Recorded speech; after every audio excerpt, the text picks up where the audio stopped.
कातर आजुहाव गए पाय विरह कातर आजुहाव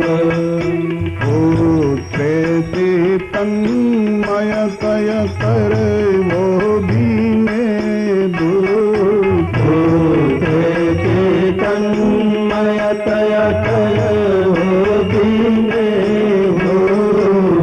पुत्रे भी तन्मय कय कर वो बीने दूत प्रेति तन्मय कय कर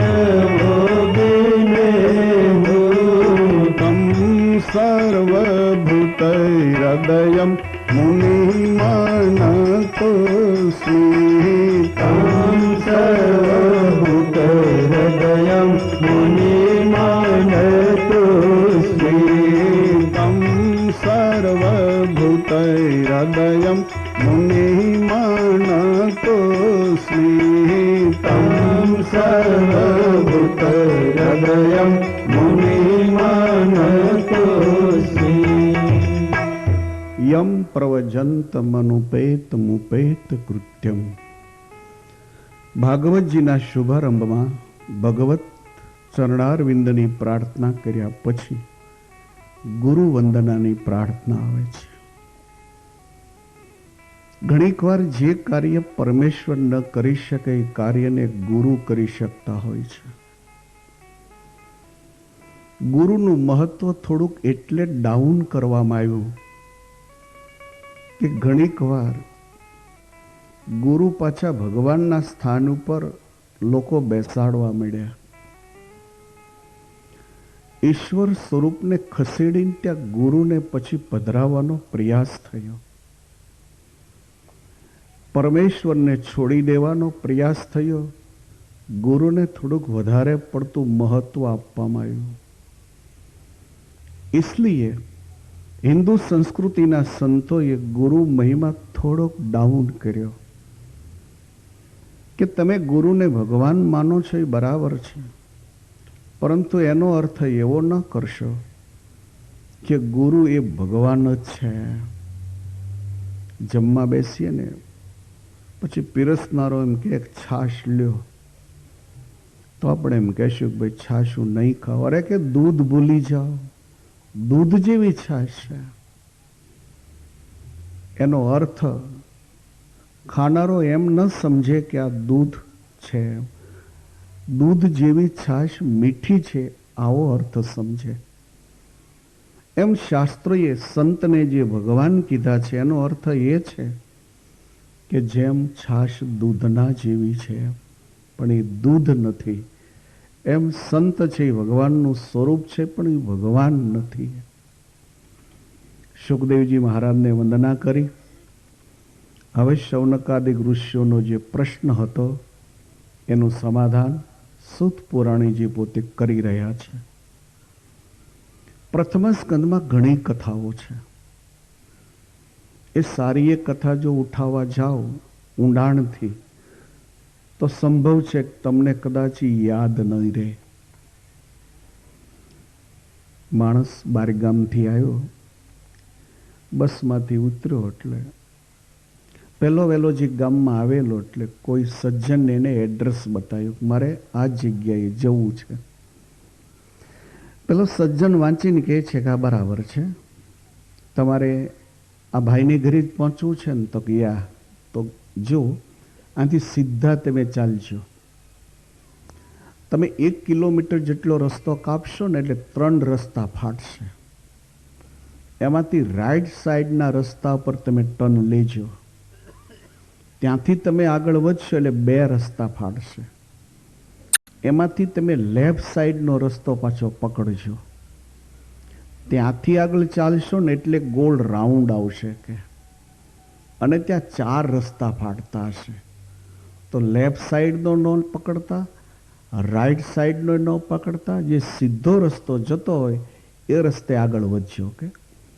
त्यांथी पछी एक पोलीस चौकी आवशे के. तो पोलीस चौकी ने तमे गोल राउंड मारी अने लेफ्ट में आगळ वधजो के. ત્યાં પેલો કહે છે કે ભાઈ તે ચાલુ ક્યાંથી કર્યું ને એ જ મને યાદ ન રહ્યું પાછું. તો પ્રથમ સ્કંદમાં ઘણી કથાઓ આવે છે. એ સારી એ કથાઓને જો ડીપમાંથી ઉઠાવીશ ને તો સંભવ છે કે તમને યાદ નહીં રહે. એની કરતા પ્રથમ સ્કંદનો જે હાર્દ કહેવાય છે, પ્રથમ સ્કંદનું જે ફળ કહેવાય છે, પ્રથમ સ્કંદનો જે દ્રષ્ટિબિંદુ કહેવાય છે, પ્રથમ સ્કંદનું જે નવનીત માખણ કહેવાય છે, એને કહેવાય છે પરીક્ષિત જન્મની કથા. અને પરીક્ષિત જન્મની કથાના માધ્યમથી ભાગવતજી એ સમજાવવાનો પ્રયાસ કરશે કે વ્યક્તિ જ્યારે ભગવાનને શરણે થાય છે ત્યારે ભગવાનને ઉજાગરો ચાલુ થાય છે, વ્યક્તિ શાંતિથી ઊંઘતી થાય છે. તમે ભગવાનને શરણે થયા એટલે તમારી સારી જવાબદારી ઈશ્વરના કાંધ ઉપર આવી ગઈ. પરમેશ્વરને શરણે જ્યારે જીવ જાય છે ત્યારે પરમેશ્વર સતત એના સુખ દુઃખના હિસ્સેદાર થાય છે. આ કથા બહુ સુંદર છે. પ્રથમ સ્કંદમાં આવતી પરીક્ષિત ચરિત્રની કથા બહુ સુંદર કથા. દરેક સુંદર જ છે, પણ અતિ સુંદર છે એનું કારણ આનો દ્રષ્ટિબિંદુ બહુ સુંદર કે ભગવાનને શરણે જીવ જ્યારે થાય અસંભવિત વસ્તુ સંભવિત બની જાય. ઇંગ્લિશ મેનો પણ એવું માને છે, with God all are something possible, everything possible. Something possible નહીં, એવરીથિંગ પોસિબલ, નહીં તો ઇમ્પોસિબલ. ભગવાનને શરણે જીવ જ્યારે થાય છે ત્યારે જીવાત્મા માટે અશક્ય વસ્તુ કશી રહેતી નથી. જીવ પરમેશ્વરને શરણે જ્યારે જાય છે ત્યારે ખુદ ભગવાન પણ ઘણીક વાર પોતાનું ધાર્મિક જે બંધારણ છે એ બંધારણને પણ ઓવરટ્રેક કરીને ચાલ્યા જતા હોય છે. જીવ પરમેશ્વરનો જ્યારે બને છે ત્યારે ઘણીક વાર પરમેશ્વર પોતાની પ્રતિજ્ઞાને પણ તોડતા જરાય બી વાર નથી લગાડતા.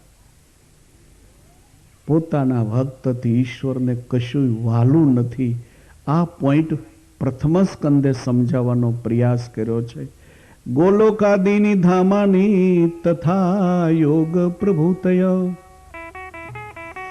ગોલોકાદિની ધામાની તથા યોગ પ્રભુતય, બ્રહ્માદિભિ બલિર્હરા, બ્રહ્માદિભિ બલિર્હરા, યથાયુયમ નતે પ્રિયા, યથાયુયમ નતે પ્રિયા, બ્રહ્માદિભિ બલિર્હરા, યથાયુયમ નતે પ્રિયા, બ્રહ્માદિભિ બલિર્હરા, યથાયુયમ નતે પ્રિયા, ગોલોકાદિની ધામાની તથા યોગ પ્રભુતય, ગોલોકાદિની ધામાની તથા યોગ પ્રભુતય, બ્રહ્માદિભિ બલિર્હરા, યથાયુયમ નતે પ્રિયા, બ્રહ્માદિભિ બલિર્હરા, યથાયુયમ નતે પ્રિયા, યથાયુયમ નતે પ્રિયા, યથાયુયમ નતે પ્રિયા, ગોલોકાદિની ધામાની તથા યોગ પ્રભુતય. પ્રથમ સ્કંદમાં આવતી પરીક્ષિત જન્મની કથા એનો દ્રષ્ટિબિંદુ છે કે પરમેશ્વરને પોતાનો આશ્રિત છે અતિ પ્રિય છે. પોતાના આશ્રિતને માટે ગોલોકધામ છોડવું પડે ને તો એ છોડવા તૈયાર છે. પોતાના આશ્રિતને માટે વૈકુંઠ ધામ કે અક્ષરધામ છોડવું પડે ને તો છોડવા તૈયાર છે. પોતાના આશ્રિતને માટે પોતાનું ધાર્મિક બંધારણ છે એને તોડવું પડે ને તો એ તોડવા તૈયાર છે. પોતાના આશ્રિત ભક્તજનને માટે પોતાની કરેલી પ્રતિજ્ઞા જો તોડવાની જરૂર દેખાય ને તો એ તોડવા તૈયાર છે. યથા યુયમ નતે પ્રિયા. બ્રહ્માદિક દેવતાઓ છે એટલા પ્રિય નથી કે જેટલો પોતાનો આશ્રિત ભક્ત તૈયાર છે. પ્રથમ સ્કંદમાં કથા આવશે, પણ એ તો મોટા ચારણામાં વહી જાય. પણ એનો સેજ દ્રષ્ટિબિંદુ તમને બતાવી દઉં. 15 દિવસ જ્યારે યુદ્ધના પૂરા થશે ત્યારે 15મે દિવસે મહાભારતના યુદ્ધના પછી દુર્યોધન દ્રોણાચાર્યને એમ કહેશે કે તમે પાંડવ થોડુંક હેત રાખો છો, તમે ધારો તો ચોક્કસ પાંડવનો વધ કરી શકો. એટલે દ્રોણાચાર્ય થોડાક ખીજવાઈ જાય છે.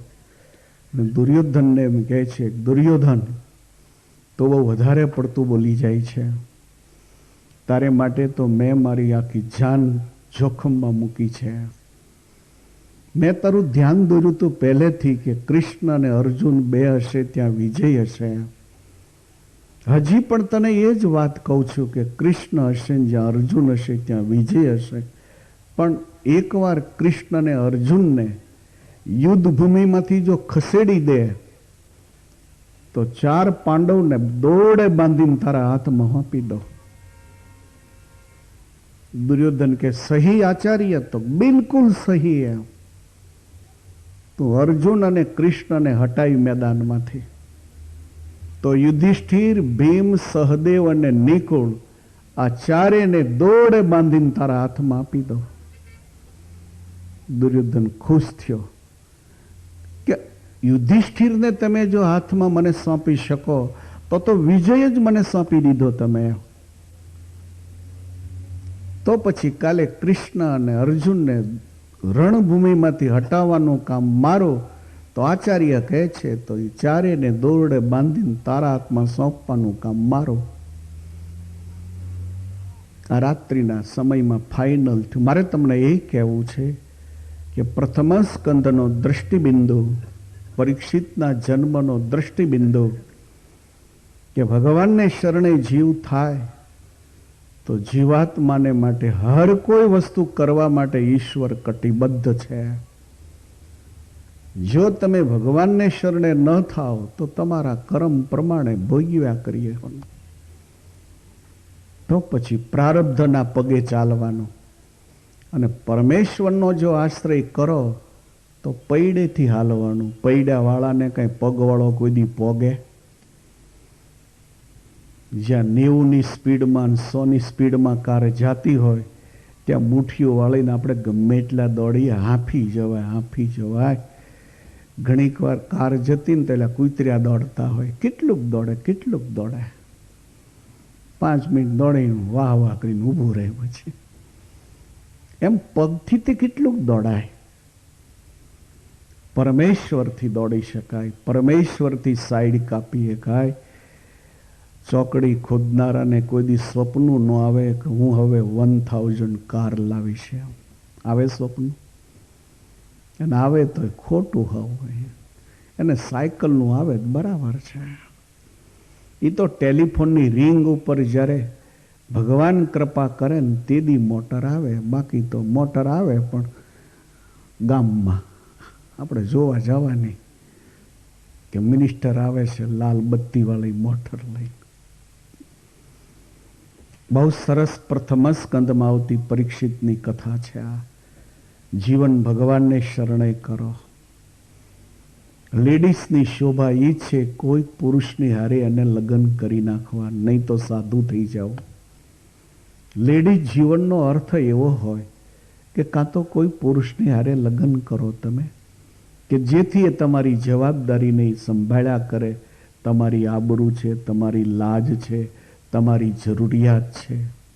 અને કાં સાધુ થઈ જાઓ. પણ બેયમાંથી તમે એમનેમ જો રહ્યો તો દુનિયા ફૂલદાની જેવું જીવન હોય ને તો થૂકદાની જેવું બનાવી નાખે. એમ પ્રથમ સ્કંદનો દ્રષ્ટિબિંદુ કે લેડીઝ યા જેન્ટ્સ ભગવાનને શરણે થાય તો ભગવાન એની હર કોઈ જવાબદારી સંભાળશે. નહીં તો આ લોકના દુઃખો તમને વીખી નાખવાના, પીકી નાખવાના.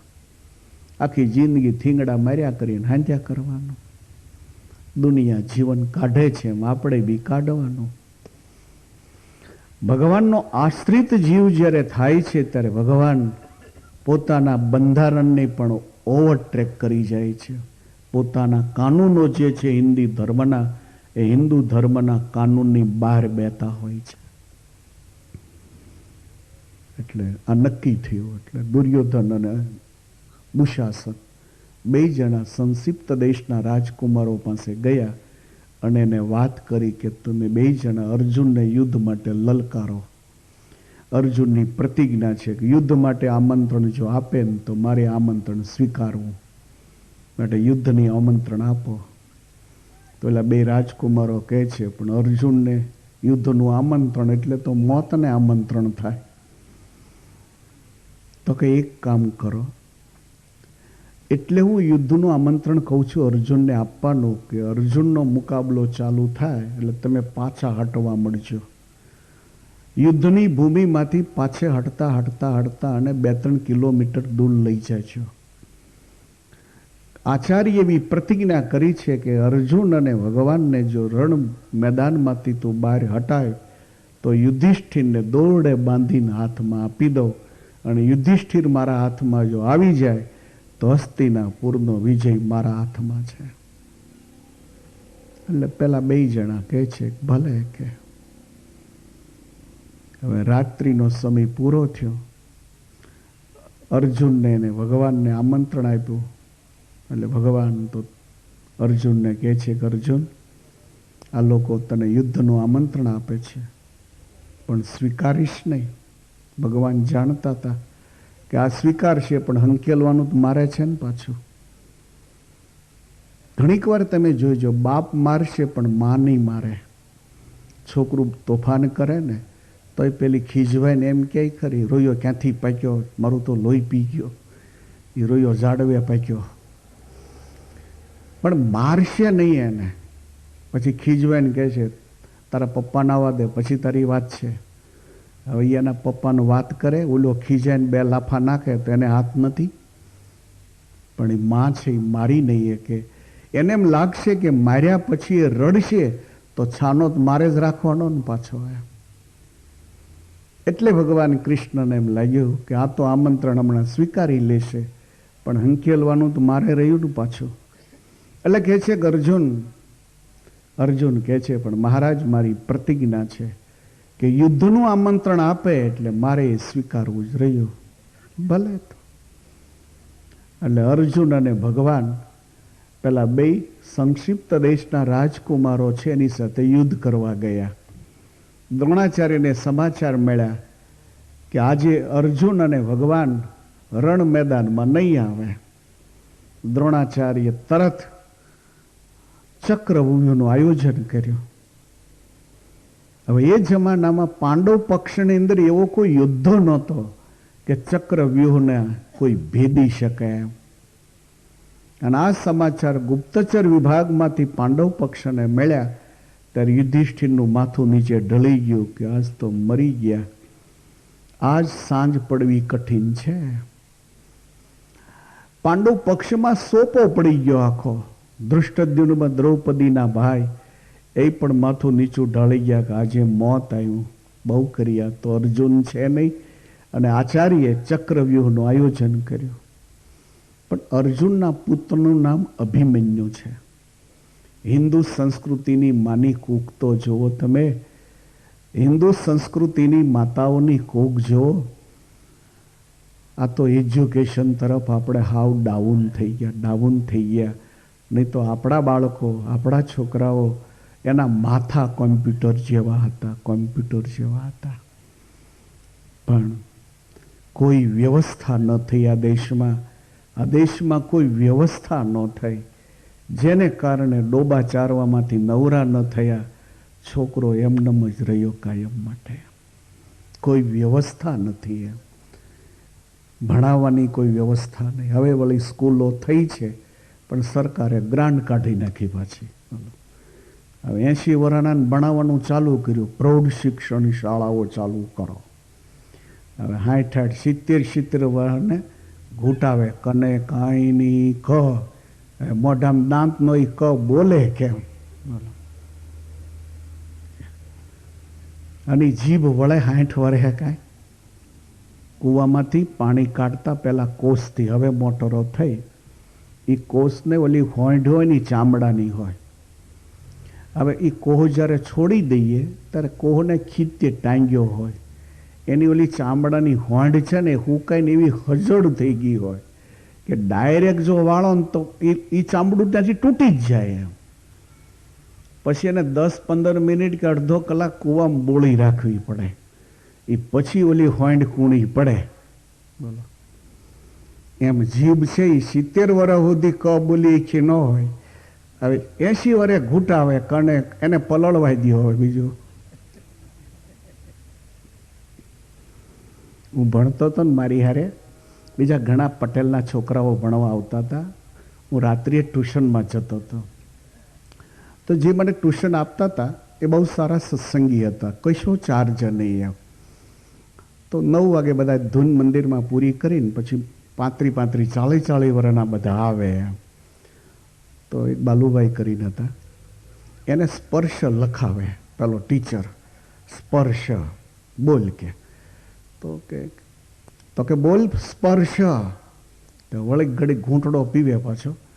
એ ત્રીજી વાર જ્યારે કીધું સ્પર્શ એમ બોલ, તો કે સાહેબ ઘડી જીભ પલળવાઈ દો, જીભ પલળવાઈ દો કે. એમ 70 વર્ષે તમે કક્કો ઘૂંટતા શીખવાડો અને ઢ ઘૂંટતા શીખવાડો, ઢને ખાઈ નહીં ઢ. હવે તો ઢ શીખવાનો હોય 70 વર્ષે. કોઈ વ્યવસ્થા નથી, કોઈ વ્યવસ્થા નથી. આજે એજ્યુકેશન માટે સ્કૂલો થઈ તો એની ફી કેટલી થઈ ગયા.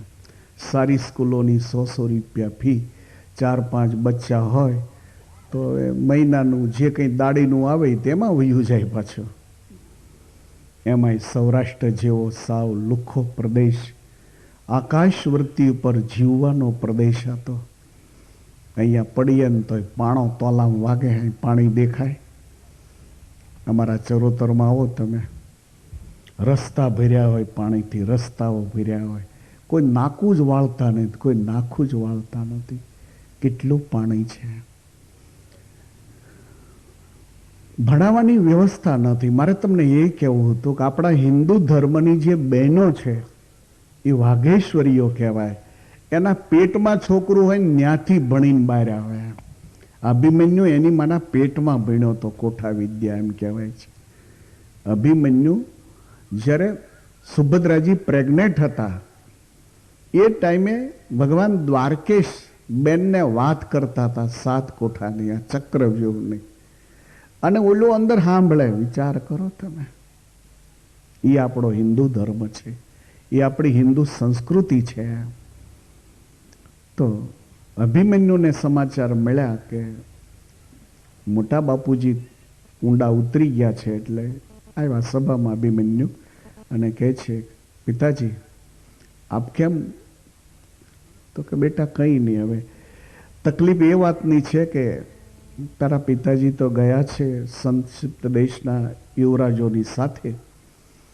હવે આજ દ્રોણાચાર્યે ચક્રવ્યૂહનું આયોજન કર્યું છે અને આપણા પક્ષનો કોઈ યોદ્ધો એમાં પ્રવેશ કેમ કરાય એ જાણતો નથી.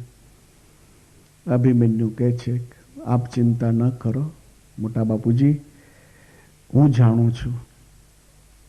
બેટા તું જાણે છે? તો હા, પણ એક મને મુશ્કેલી છે કે 7મા કોઠાની અંદર હું જઈ શકીશ, પણ કદાચ કોઈ આપત્તિ આવી પડે તો એ 7મામાંથી બહાર કેમ પાછું નીકળવું એને હું નથી જાણતો. તો ભીમ કહે છે, ગભરાઈશ નહીં તું, તો 7મા કોઠાથી પોગાડી દે, બાકીના બધા હું ઉપર પોગાડી દઉં. કે 7મા કોઠામાંથી બહાર નીકળવું એ મારું કામ. હવે અભિમન્યુ આગળ, પાંડવ સૈન્ય, મુકાબલો ચાલુ થયો. અભિમન્યુ પણ એક તાકાત હતી. 1 2 3 4 5 6 7મે કોઠે જઈને પ્રવેશ કરી લીધો. એ ટાઈમે 7 કોઠાના 7 ગેટના 7 મહારથીઓ એ સાતેય એકી સાથે હુમલો કર્યો અભિમન્યુ ઉપર. અને અભિમન્યુને સાતમામાંથી બહાર કેમ નીકળવું એનો ખ્યાલ નહોતો. અને અભિમન્યુ વીરગતિને પામી ગયા.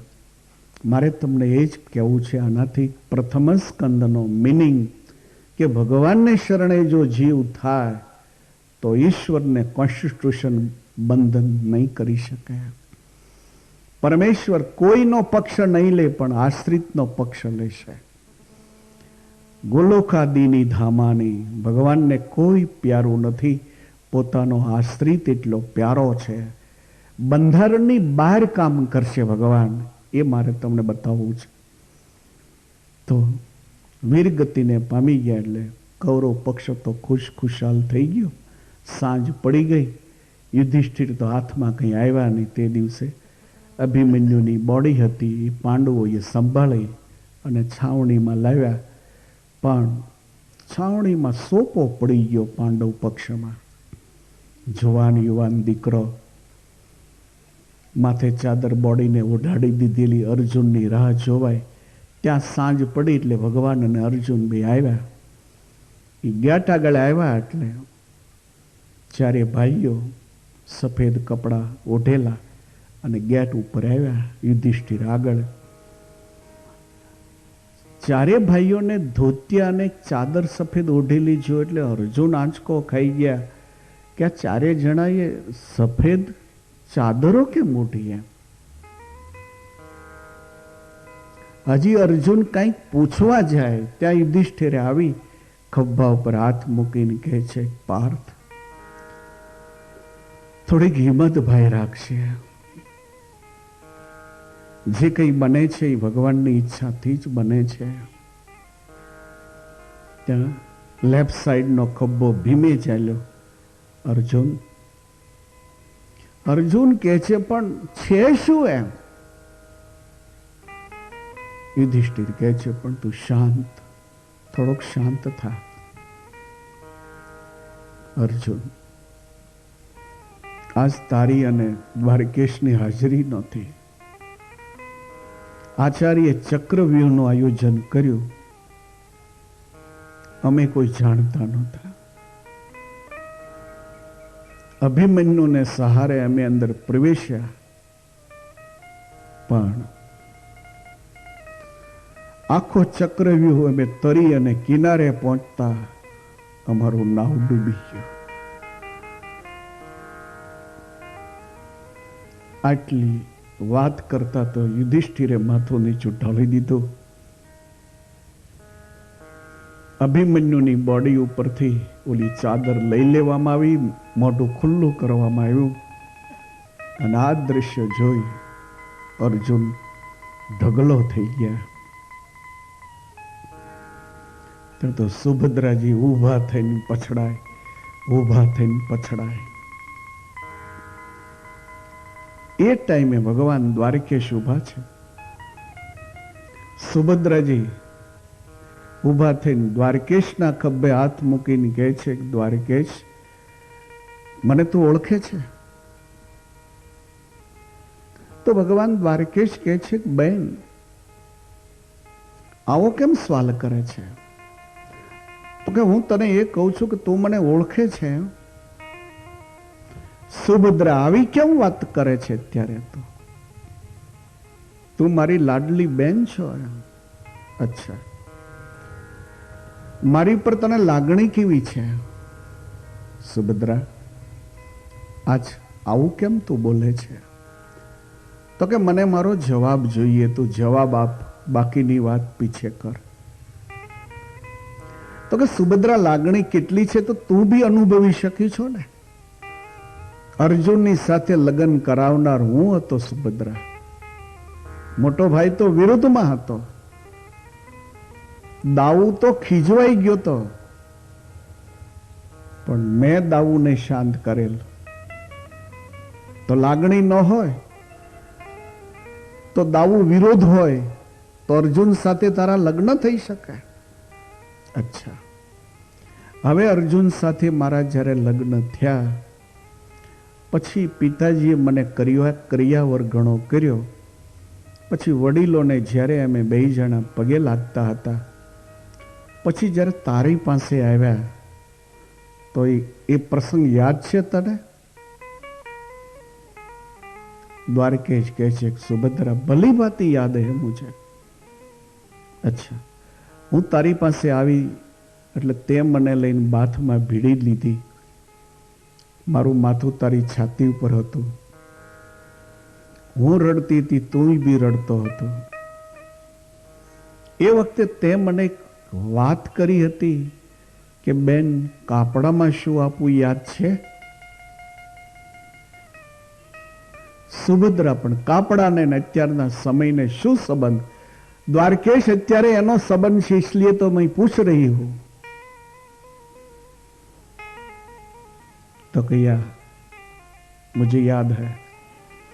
अच्छा, जो याद है तो जब तुमने बोला तो मैंने क्या कहा था? દ્વારકેશ કહે છે કે મેં જ્યારે તને કીધું કે કાપડામાં શું આપું, ત્યારે તેમ કીધું તું કે મારે અત્યારે કાપડાની જરૂર નથી, સમય આવશે ત્યારે માગી લેશે. અચ્છા, તો તારી પાસે કાપડું મારું બાકી રહ્યું ને? યા, તો હવે સાંભળી લે, કાન ખોલી. હવે કાન ખોલીને સાંભળી લે.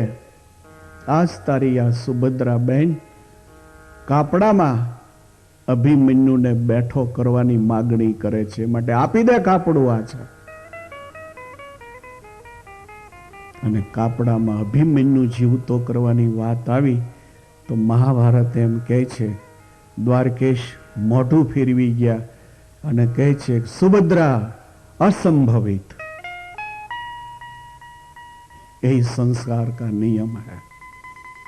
मरना और जिंदा रहना वे तो संस्कार का क्रम है. अच्छा, સુભદ્રાજી એ બાજુમાં જઈને કહે છે, દ્વારકેશ, મરવું અને જીવવું એ સંસ્કૃતિનો ક્રમ છે. યા સુભદ્રા, તું ભગવાન છો તો હસ્તક્ષેપ કરી શકે ને? સુભદ્રા, હું ભગવાન છું એ વાત બિલકુલ સાચી છે. બાકી જે મારું કોન્સ્ટિટ્યુશન, મારું બંધારણ, મારી સંસ્કૃતિ, મારી કુદરતી પ્રકૃતિ, એને હું કોઈ દી ઓવરટ્રેક કરતો નથી અને થઈ શકે પણ નહીં.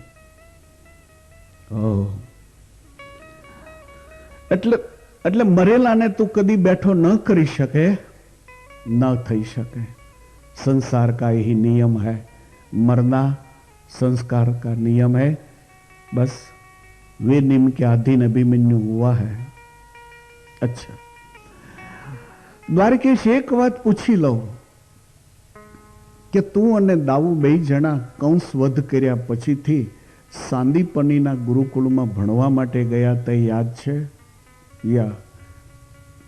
અચ્છા, અભ્યાસ પૂરો થયો પછી બંને જણાએ મથુરા આવવા માટે ગુરુ પાસે રજા માગી હતી. પણ સુભદ્રા, આ વાતને ની વાતને સંબંધ છે, इसलिए तो मैं पूछ रही हूं. ભગવાન કહે છે, હા, રજા તો લેવા મેં ત્રણેય જણા ગયા હતા, સુદામોય બી સાથે હતો.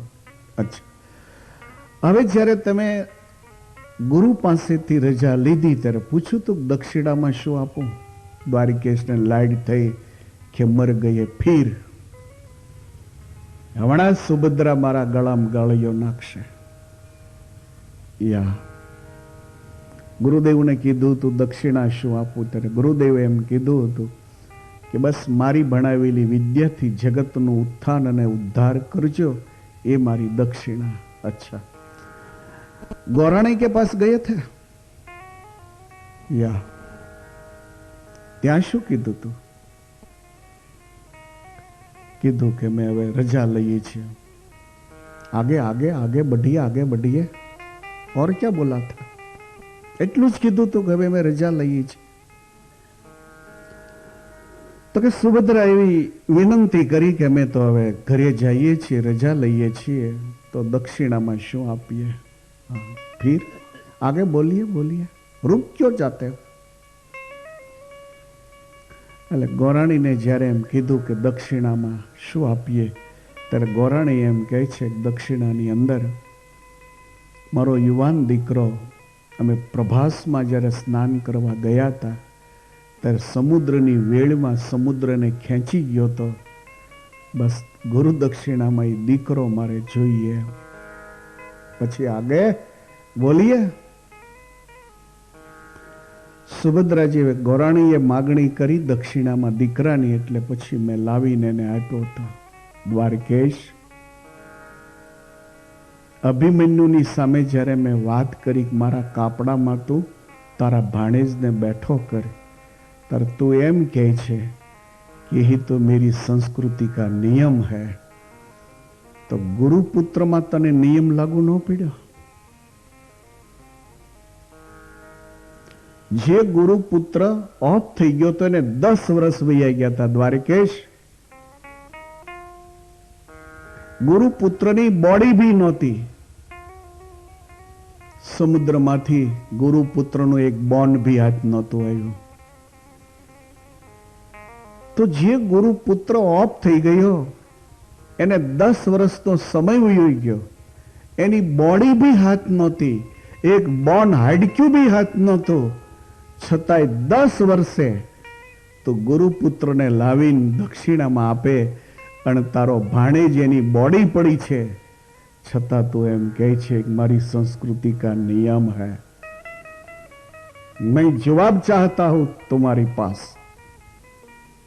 ત્યારે મહાભારત એમ કહે છે, સુભદ્રા, આ બે વાત સાચી છે, આ બે વાત સાચી છે, लेकिन फर्क इतना है कि तुम जो मेरी पासे मांग रही हो ये બેન ભાઈના નાતે માગી રહી છો, અને બેન ભાઈના નાતા ઉપર મારું બંધારણ કોઈ દી હું તોડતો નથી.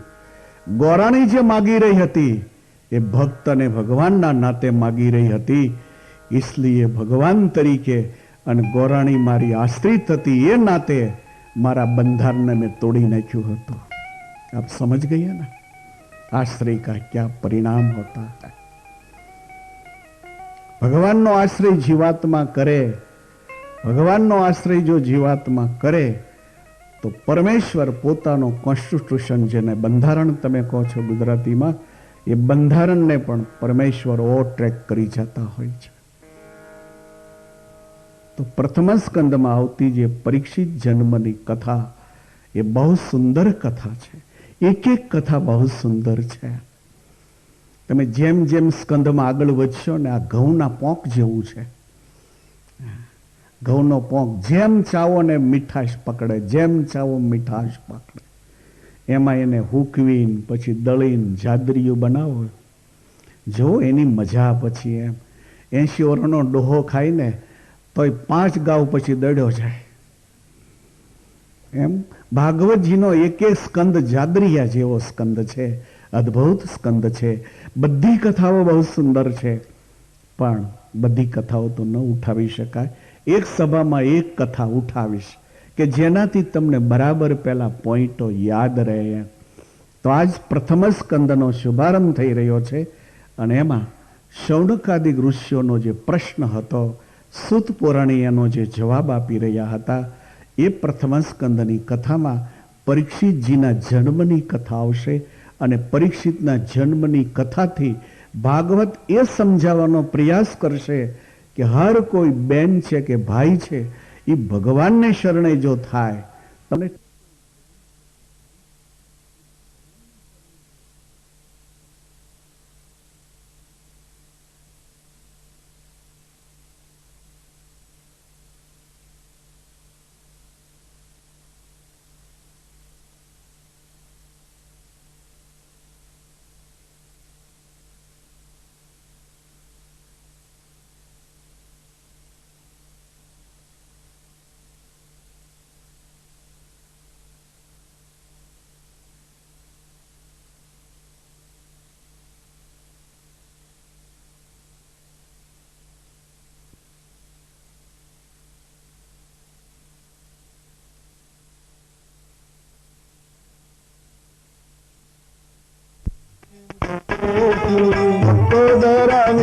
दगदा बीमार शाह रुको दगदा बीमार शाह रुको विदगदा विमर्श विकोदरा विदगदा विमर्श भग्नोरुदण्डे धृतराष्ट्रपुत्रे भग्नोरुदण्डे धृतराष्ट्रपुत्रे भग्नोरुदण्डे धृतराष्ट्रपुत्रे भग्नोरुदण्डे धृतराष्ट्रपुत्रे यदा मृधे कौरव संजयानां वीरश्वथो वीरगतिम गतेषु।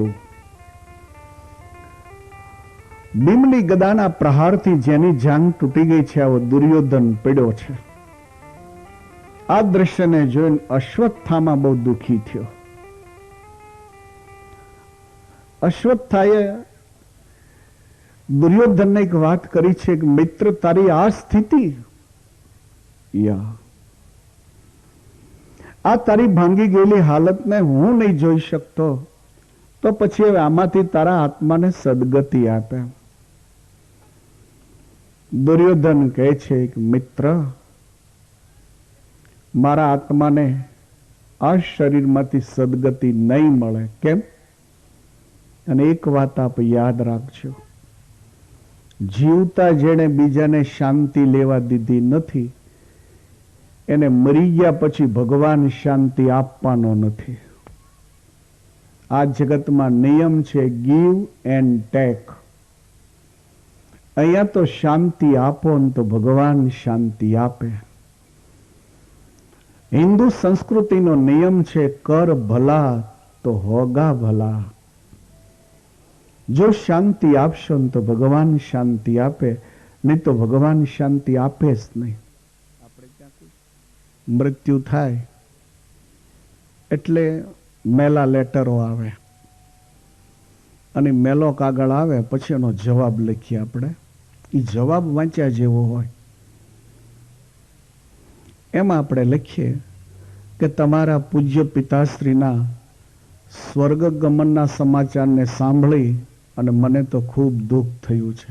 બોલો, આ લખે ને ત્યારે એવડો બીડી પીતો પીતો એમાં હું એમ દુઃખ થયું એમ. દુઃખ થયું તો બીડી ન મૂકી દે, કાં તો ચા પીતો હોય અને લખતો હોય તમારા પૂજ્ય પિતાશ્રીનું સ્વર્ગ ગમન સાંભળીને મને બહુ દુઃખ થયું છે. પછી બીજા પેરેગ્રાફમાં લખે કે ધાર્યું તો ભગવાનનું થાય છે, માટે ભગવાનને જે ગમ્યું તે સાચું. અને ત્રીજા પેરેગ્રાફમાં લખે કે બાપુજીના આત્માને ભગવાન શાંતિ આપે એવી મારા હૃદયની પ્રાર્થના. એ લખનાર એવું સૂચન કરે છે કે તમારા પિતાના કર્મ તો નરકમાં જાય એવા હતા ને તમે એવું લખ્યું છે કે અમારા પિતાજી સ્વર્ગસ્થ થયા છે, એનું એક તો બહુ દુઃખ થયું કે નરકમાં જવાને બદલે સ્વર્ગમાં ક્યાંથી ગરી ગયા. આ એનું દુઃખ થયું, બાકી તો કઈ દુઃખ નહોતું. ઘણા માણસ જીવતા હોય તોય પણ એનું દુઃખ હોય, જીવતાનું દુઃખ હોય. નટો ને જટો બે હોટલમાં ભજીયા ખાવાઈ ગયા. બટાટા વડાના બે શોખીન એટલે બટાટા વડાનો ઓર્ડર આપ્યો. નિયમ પ્રમાણે ડીશ આવી તો ડીશમાં 2-5 બટાટા વડા હશે ને ચટણી હશે. હવે પેલો નટો હતો નહીં, બહુ શોખીન હતો ગરમ ખાવાનો, એટલે એને તો બટાટું વડું સીધું જ મોઢામાં મૂક્યું. બટાટું વડું છે ને ઉપર ઠંડુ લાગે પણ અંદર બહુ ગરમ હોય. એ ઘણા માણસ એ માંડવામાં હારા લાગે, બાકી તો ઘરે તો હનુમાનજી હાંચવે એને, અને કાંઈ એનું ઘરવાળું હાંચવે. એટલા ગરમ હોય એમ એને પૂછાય નહીં ખાય. એ તો રોટલો તાવડીને બદલે એના તોલા ઉપર મૂકે ને તો રોટલો પાકી જાય, આટલો ગરમ તોલો હોય. તો બટાટો વડો અંદરથી બહુ ગરમ, ઉપર ઠંડુ હોય. ઓલો નટો શોખીને સીધું આખું જ મોઢામાં મૂક્યું પાછું. પણ એ મૂક્યું પણ તાળવે ચોંટી ગયું.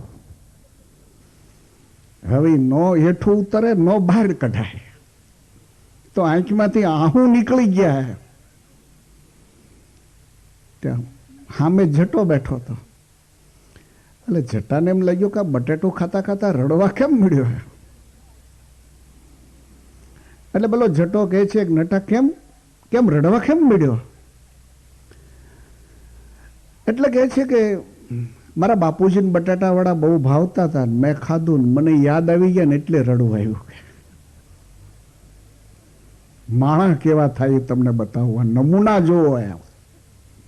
તમે ખોટા અમદાવાદમાં પ્રાણી વિભાગમાં જોવા જાઓ છો, ઘરે જોયા જેવું હોય બધું.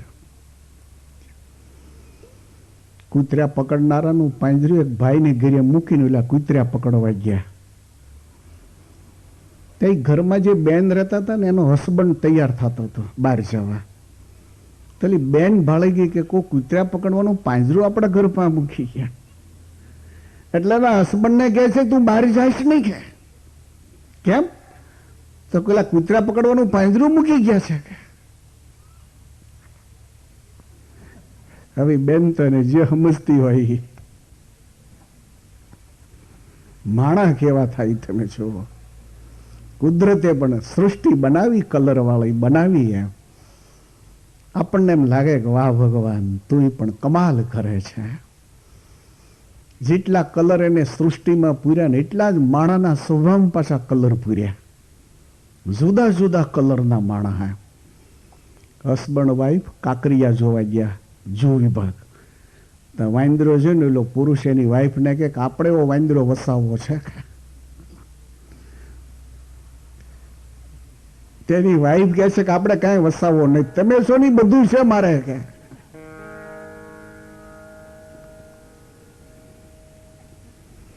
તો માણસે પણ કુદરતે બનાવ્યા.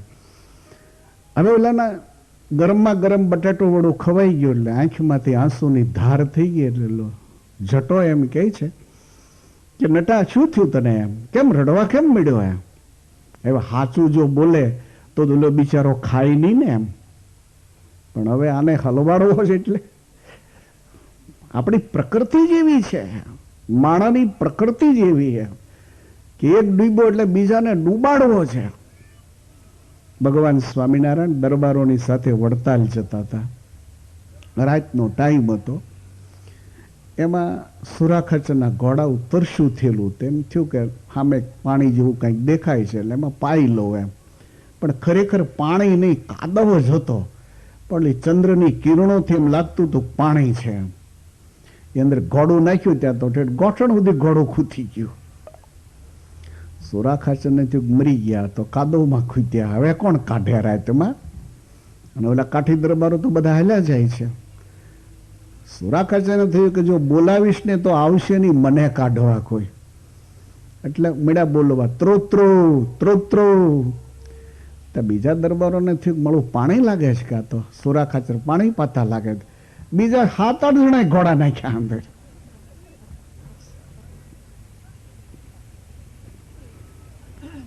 એમ નાખવા છે એટલે શું હે?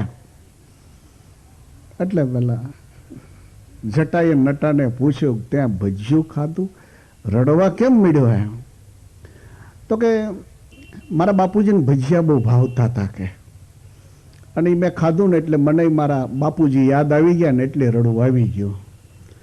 એટલે જટાને એમ લાગ્યું હોય ભાઈ બાપનું હેત તો હોય જ ને.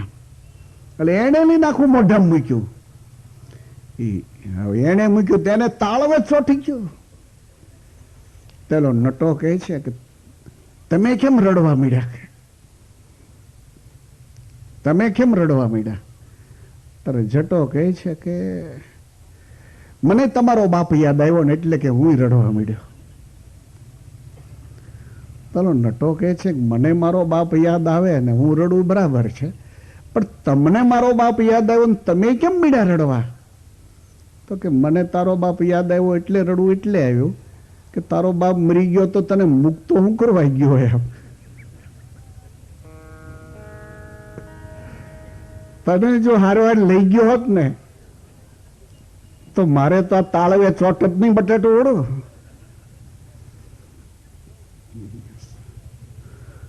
ઈશ્વરે માણસો બનાવ્યા, ઈશ્વરે માણસો બનાવ્યા. આજ દુર્યોધન એમ કહે છે, આ દુર્યોધન એમ કહે છે કે મારા આત્માને શાંતિ નહીં મળે, કારણ કે જીવતા શાંતિ લેવા દીધી નથી તો મર્યા પછી ક્યાંથી ભગવાન આપવાનો શાંતિ? મર્યા પછી શાંતિ ભગવાન ન આપે. અને એટલે જ આપણે મેલા કાગળના જવાબમાં લખતા હોઈએ છીએ કે મૃતાત્માને ભગવાન શાંતિ આપે એવી મારી હૃદયની પ્રાર્થના છે. તારાવતી, હું ભગવાનને વિનંતી કરું, કારણ કે તને ભગવાન શાંતિ નહીં આપે. કર ભલા તો હોગા ભલા. અહીંયા તો દેના હૈ. જો લેવાની ઈચ્છા હોય ને તો પહેલા આપતા શીખો. લેવાની જો ઈચ્છા હોય તો અહીંયા પહેલા દેતા શીખો. જો ક્રોપને લણવાની ઈચ્છા હોય, ક્રોપ એટલે પાક, ઘઉં છે, બાજરી છે, એનો પાક જો લણવાની ઈચ્છા હોય તો પહેલા વાવતા શીખો. વાવતા શીખો.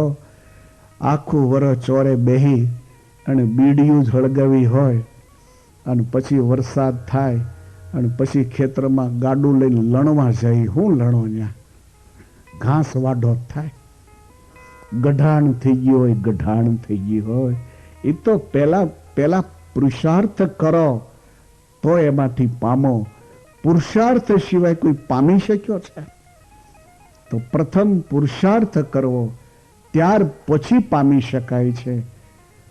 તો આજ અશ્વત્થામા એમ કહે છે, મિત્ર, યદા મૃદે કૌરવ સંજયાનામ, યદા મૃદે કૌરવ સંજયાનામ, યદા મૃદે કૌરવ સંજયાનામ, યદા મૃદે કૌરવ સંજયાનામ, વીરશ્વતો વીર ગતિમ ગતેષુ, વીરશ્વતો વીર ગતિમ ગતેષુ, વીરશ્વતો વીર ગતિમ ગતેષુ, વીરશ્વતો વીર ગતિમ ગતેષુ, વૃકોદરા વિદ્ધ ગદા ભીમાર્ષ, વૃકોદરા વિદ્ધ ગદા ભીમાર્ષ, વૃકોદરા વિદ્ધ ગદા ભીમાર્ષ, વૃકોદરા વિદ્ધ ગદા ભીમાર્ષ,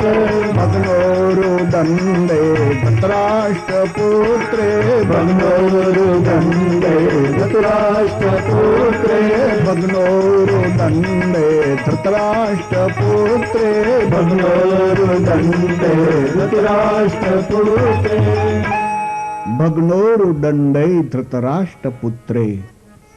જેની આખી જાંગ તૂટી ગઈ છે. આવા દુર્યોધનને અશ્વસ્થામાં કહે છે કે હવે આ તારા જીવને આમાંથી બહાર કાઢ્યા, પણ એ બહાર કાઢવો હોય તો કઈ નીકળે ખરો? એ બહાર કાઢવો હોય તો ન નીકળે, કારણ કે કર્યા છે એને કર્યા છે એવા કે કદાચ પોતે એમ માને કે હવે મારું મોત થાય તો હારું, પણ કુદરત કેમ માની કરે? ઘણા નથી કહેતા, હે ભગવાન મારી દોરી ખેંચી લાવે, હે ભગવાન મારી દોરી ખેંચી લે. ભગવાન કે તારી દોરી ખેંચી ખેંચી નહીં તો ફીંદલા થયા, પણ તું પાપી ખેંચાતો નથી.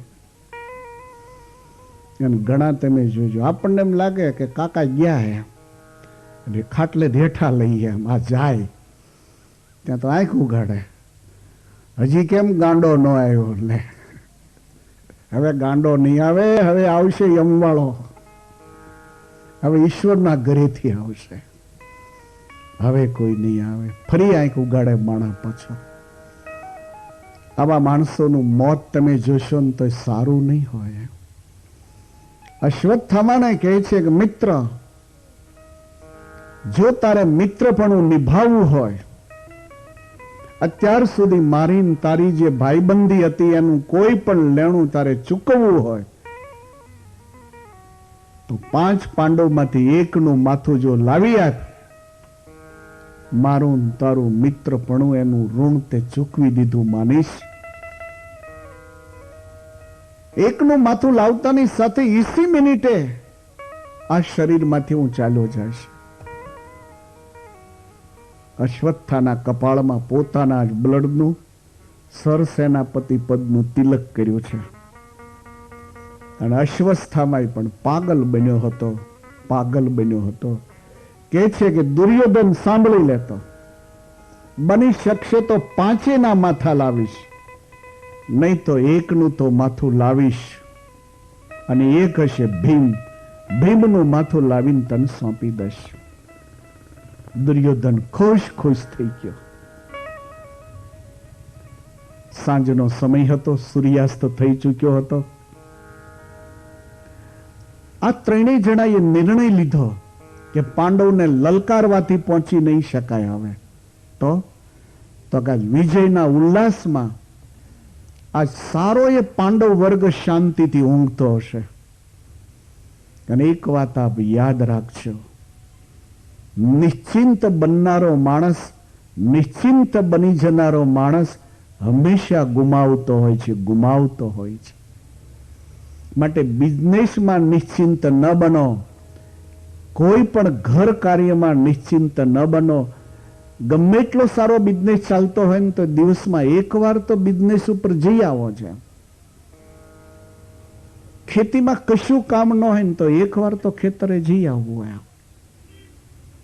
કોઈ પણ વસ્તુમાં નિશ્ચિંતતા, કોઈ પણ વસ્તુમાં નિશ્ચિંતતા એ માણસને ઘણીક વાર ખતરો પેદા કરે છે.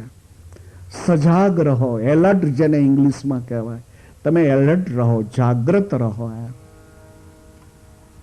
આજ પાંડવો તો શાંતિથી ઊંઘી ગયા છે. સારું સૈન ઊંઘી ગયું તું શાંતિથી. આ ત્રણેય જણાએ નિર્ણય કર્યો કે ઊંઘતા જ પાંડવોના માથા કાપી નાખવા. અશ્વત્થામા કહે છે કે પાંચેના માથા કાપી અને પછી છાવણીને મૂકવું અગ્નિ, કે જેનાથી પાંડવ પક્ષનો કોઈ બી ન બચે. અને આ નિર્ણય લેતા ભગવાન દ્વારકાધીશ હચમચી ગયા. સફાળા ભગવાન શૈયામાં બેઠા થઈ ગયા. પરીક્ષિતના જન્મની કથાથી ભાગવત એ શીખવાડવાનો પ્રયાસ કરે છે કે ભગવાનને શરણે જ્યારે જીવાત્મા થાય છે ત્યારે ભગવાન એની સારી જવાબદારી ઉઠાવે, સારી જવાબદારી ઉઠાવે છે. માંડવો ભગવાનને શરણે હતા. એટલે જ ગીતાજી એમ કહે છે, અનન્યા ચિંતયંતો મામ એ જના પર્યુપાસતે તેષામ નિત્યાભિયુક્તાનામ યોગક્ષેમ વહામ્યહમ. અર્જુન, જે મારો અનન્ય ભક્ત બને છે એના યોગ અને ક્ષેમને વહન કરનારો હું થાઉં છું. આપણા જીવનમાં કપડા વગરના જો હોય, રોટલા વગરના જો હોય, તેનું મેઇન કારણ ભગવાનનો આશ્રય નથી. અને આશ્રય છે તો એમાં દ્રઢતા નથી. સારડીના હાથા જેવું હોય આપણું કામ. ડોબું ન દેવા દે વળી ભગવાનનો ફોટો બદલી લે પાછો. હું કેનેડામાં એક ભાઈને ઘરે ગયો હતો, તો એનો જે હોલ હતો એની બધી દિવાલે પ્રાચીન કાળથી આરંભી અદ્યાપી સુધીમાં જેટલા ભગવાન થયા, જેટલા સાધુ પુરુષો થઈ, બધાના ફોટા આયા.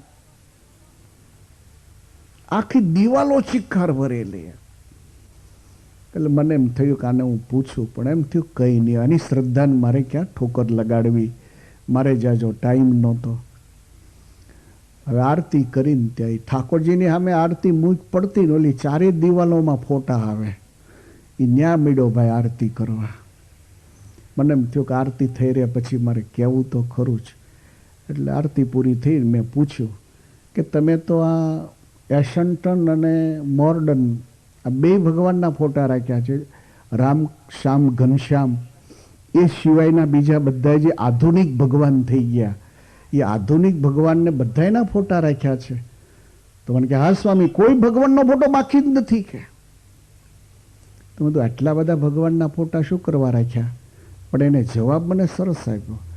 મને કહે કે સ્વામીજી, જો રામનો એકનો જ ફોટો રાખું ને એક રામનો જ ભગત થાવ તો કદાચ મોત આવી ગયું હોય અને હું એમ કહું કે હે રામ દોડજો ને રામ ક્યાંક ફરવા આવી ગયા હોય તો?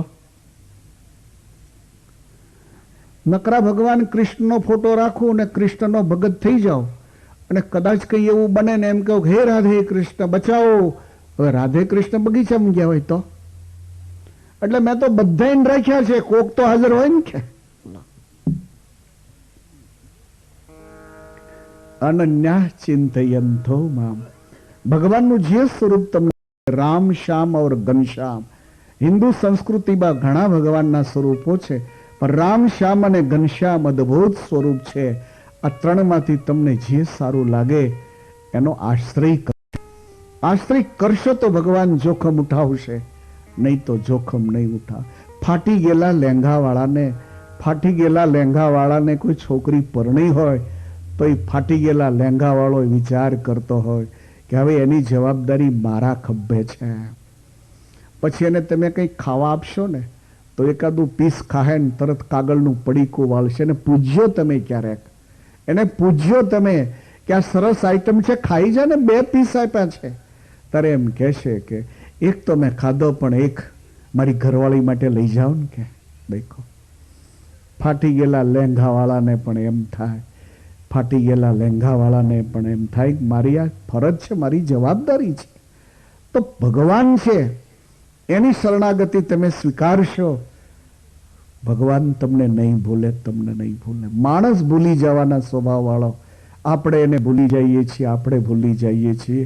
એ કોઈ દી નથી ભૂલતો, કોઈ દી નથી ભૂલતો. પણ દુર્ભાગ્ય આપણું એ છે કે એને શરણે આપણે નથી થતા, એને શરણે નથી થતા. તો સુત પુરાણી બોલે છે કે ઋષિઓ, આ લોકોના નિર્ણયથી ભગવાન દ્વારકાધીશ હચમચી ગયા. વિચાર કર્યો કે હમણાં જ આ પાપી આવશે ને પાંડવોના માથા કાપી નાખશે. એ ભગવાન જાગી અને પાંચેને જગાડીને કહે છે કે ચાલો બહાર. કેમ? પછી કહીશ તમે મારી પીછે પીછે આવો. પાંચેય પાંડવોને છાવણીની બહાર લઈ ગયા છે. અને ભગવાન જેવા બહાર જાય છે એ ટાઈમે અશ્વત્થામા ત્યાં ઘૂસે છે. અને સૂત પુરાણી એમ કહે છે કે ઋષિઓ, સૌથી પહેલા તો દ્રૌપદીના ભાઈ ધૃષ્ટદ્યુમ્નને જે ઊંઘતો હતો એને સીધી જે તરવાર ઘુસાડી તે આર પાર કાઢી નાખી તરવાર.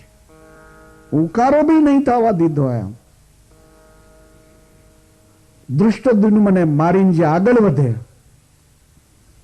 ત્યાં દ્રૌપદીની છાવણી હતી અને એમાં દ્રૌપદીના 5 દીકરાઓ સૂતા હતા. એક સાથે લાઈનમાં સૂતેલા. ઠંડીની સિઝન હતી, ગામની બહાર પાછી આ છાવણીઓ હતી એટલે ચાદરો માથે ઓઢેલી. અશ્વત્થામાને એમ લાગ્યું કે આ 5 પાંડવો સૂતા છે. એ 2 ધારવાળી તરવાર કાઢી લાઈનમાં ઊભો રહી અને જે પ્રહાર કર્યો એકી સાથે 5 માથા જુદા કરી નાખ્યા. 5 માથા એક હાથમાં 3 અને એક હાથમાં 2.